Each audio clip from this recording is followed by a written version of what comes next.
Hai semuanya, perkenalkan nama saya Rian Napara dari Universitas Patimura, Fakultas Pertanian, yang tepatnya jurusan peternakan. Apakah teman-teman tahu apa itu peternakan? Ya, di sini saya akan menjelaskan mengenai mencegah penyakit pada ternak unggas. Ada 3 cara pencegahan penyakit pada ternak unggas. Yang pertama, pemberian pakan yang layak, dan yang kedua, bibit yang baik dan sehat, dan yang ketiga, pengelolaan serta penanganan penyakit pada ternak unggas. Kita masuk pembahasan yang pertama, yaitu pemberian pakan yang layak. Artinya berikan pakan yang masih fresh, berilah pakan ayam sesuai nutrisi, beri pakan 3-4 wadah atau pada tempat makan. Beri pakan sesuai dengan porsinya dan kedisiplinan peternak. Yang kedua, bibit yang baik dan sehat. Bibit yang baik dan sehat seperti memiliki jenggot serta pialnya yang tidak kasar, memiliki kondisi mata yang bersih, serta memiliki sayap yang tidak rapuh dan memiliki kondisi bulu yang sehat atau tidak rapuh. Dan dari induk yang sehat dan berkualitas, dari bibit ayam yang steril dan tidak dalam keadaan buruk, juga dapat menetas dari telur setelah tepat waktu. Dan yang ketiga, pengelolaan serta penanganan penyakit pada ternak unggas meliputi beberapa cara, yaitu ayam yang mati karena penyakit harus dikubur dan dibakar, dibersihkan kandang serta peralatan kandangnya, dan juga memberi obat cacing setiap 3 bulan sekali, dan menambahkan vitamin ke dalam makanan dan air minumnya. Tidak memberi pakan yang sudah berjamur atau tengik. Isolasi ayam yang sakit pada kandang terpisah, dan bila terjadi wabah penyakit menular, kandang dan semua peralatan harus dicuci dan dilaporkan kepada petugas peternakan jika ada kematian pada ayam tersebut. Dan di sini kita masuk pada biosecurity. Mengapa biosecurity itu penting pada ternak unggas? Karena dalam proses pencegahan penyakit pada ternak unggas, pada dasarnya setiap makhluk hidup termasuk ayam memiliki sistem pertahanan tubuh alami melalui beberapa organ di dalam tubuhnya. Meski begitu, kita sebagai peternak juga harus mengembangkan sistem pertahanan di luar tubuh ayam. Jika ayam sakit, ayam akan menunjukkan bahwa ketidakseimbangan antara bibit penyakit, lingkungan, dan hospes. Hal ini bisa terjadi karena meningkatnya jumlah bibit penyakit di lingkungan atau menurunnya daya tahan tubuh ayam akibat perubahan lingkungan seperti perubahan cuaca yang ekstrim. Maka untuk meminimalkan jumlah bibit penyakit dan mencegah ayam terinfeksi, peternak harus dapat menerapkan biosecurity secara optimal sebagai sistem perlindungan dari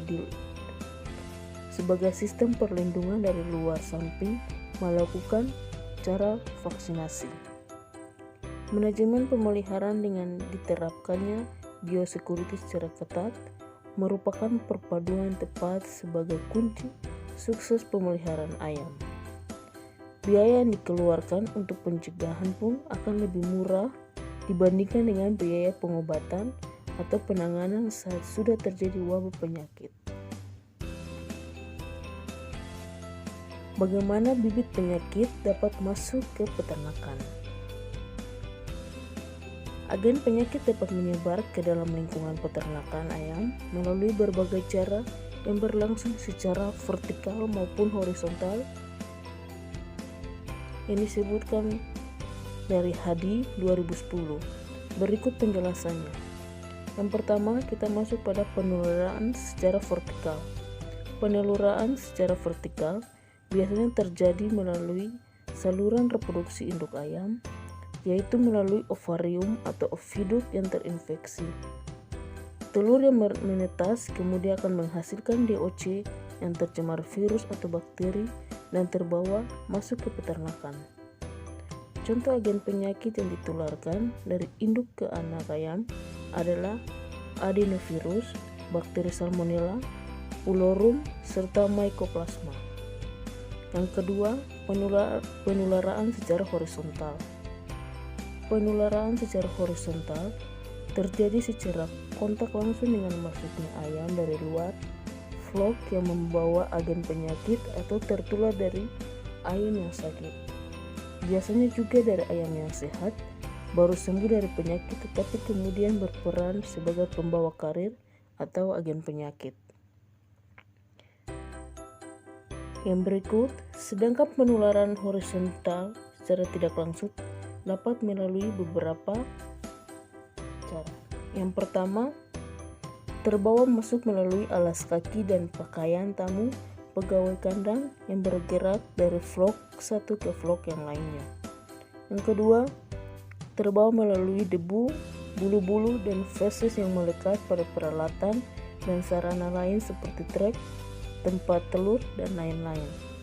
Yang ketiga, terbawa oleh burung liar, tikus, lalat, caplak, tungau, kumbang, dan serangga lainnya. Yang keempat, terbawa melalui bahan baku pakan atau pakan jadi yang terkontaminasi. Yang kelima, menular lewat air seperti bakteri E. coli, dan Salmonella.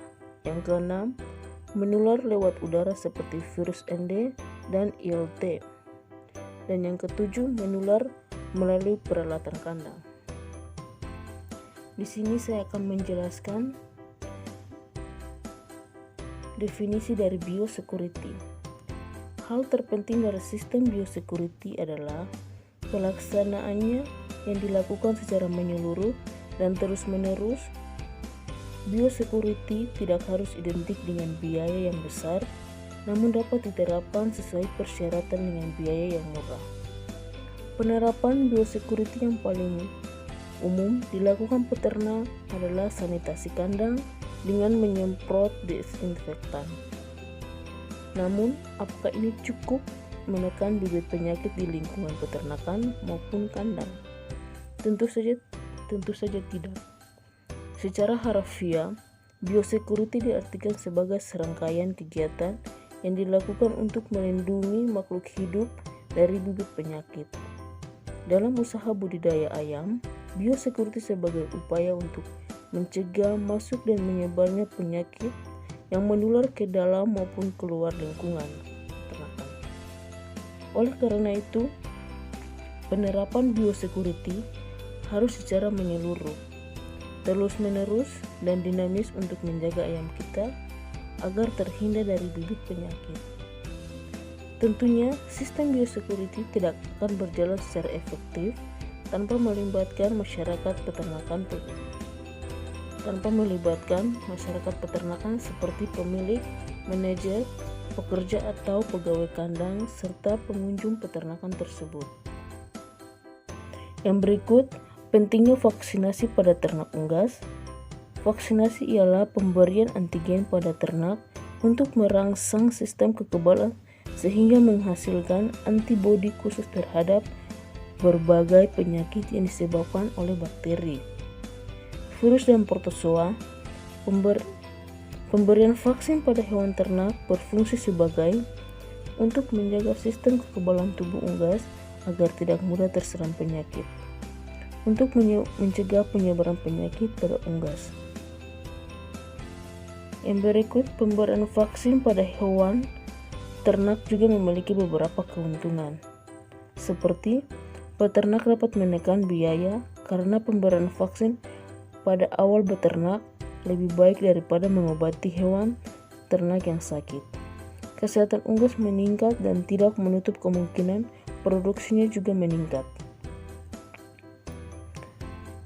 Ada beberapa jenis antigen vaksin untuk ternak unggas. Yang pertama, vaksin protozoa. Vaksin protozoa digunakan untuk menyembuhkan penyakit pada protozoa. Salah satu contoh vaksin protozoa adalah vaksin Corycia. Untuk mencegah timbulnya wabah snot atau Corycia, vaksin diberikan dengan injeksi pada dada atau paha ayam. Yang berikut, vaksin viral. Banyak dikembangkan secara vaksin viral ini menyembuhkan penyakit yang disebabkan oleh virus. Contohnya, vaksin viral adalah vaksin ND, vaksin Gumboro, dan vaksin Alvaksin. Ini mencegah timbulnya penyakit Newcastle disease dan mencegah flu burung, dan pemberian vaksin bisa melalui injeksi pada otot dada dan dicampur pada air minum.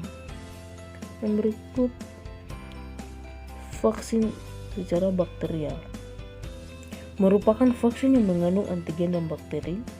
Contohnya adalah vaksin Merex untuk mencegah penyakit Merex dan diberikan pada DOC dengan cara injeksi di bawah leher, dan vaksin ILT untuk membentuk kekebalan tubuh pada ayam terhadap terjadinya terinfeksi pada laryngococcal diberikan dengan tetes mata, tetes hidung, dan pemberian pada air minum.